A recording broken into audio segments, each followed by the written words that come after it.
For almost 20 years, the EU's policy towards the Islamic Republic of Iran has been carried out by a restricted group of states, namely France, Germany and the United Kingdom, in cooperation with the High Representative for Foreign and Security Policy of the EU.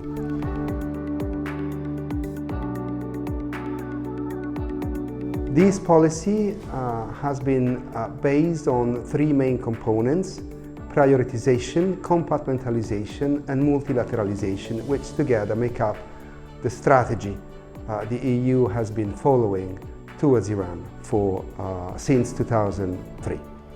Prioritization of the nuclear issue, the nuclear dispute with Iran being the most important item in the EU-Iran agenda. Compartmentalization of management of the nuclear issue from the management of the many other issues of concerns regarding Iran, and multilateralization of the management of the nuclear dispute itself, given that the E3, France, Germany and the UK, and the HR always pursued a policy of coordination with the United States, and for a time, Russia and China too.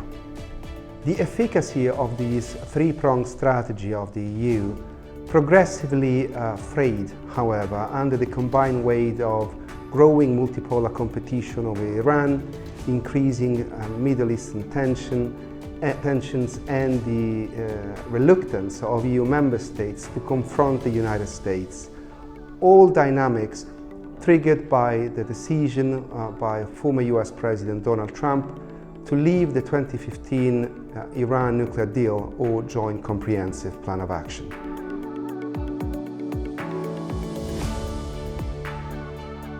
More specifically, Iran's collusion in Russia's war in Ukraine and the violent crackdown on protesters demanding more freedoms and women's rights show the limits of the EU strategy of prioritization and compartmentalization, as the nuclear issue could no longer be prioritized as it had been before, nor could it be compartmentalized as it had been before.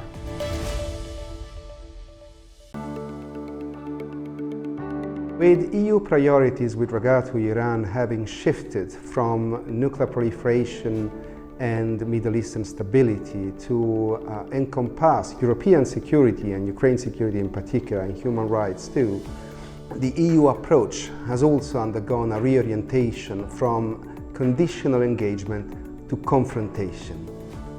EU options, however, are limited.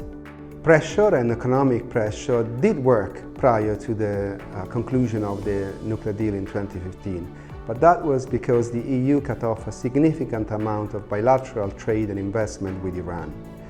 However, after years of US extraterritorial sanctions, EU-Iran trade is now very limited, actually modest, and cutting it further would have little impact.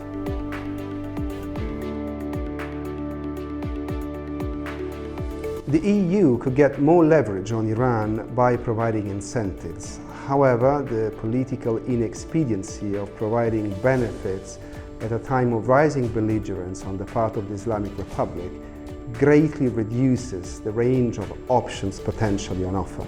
Still, if the EU wants to continue pursuing its interest in nuclear non-proliferation, regional stability in the Gulf, European security and human rights, it will have to find the balance between pressure, diplomatic and economic pressure, and the offer of some sort of incentives. The EU should also work on leveraging its international relationships, not just with the United States, in order to get more sway over Iran.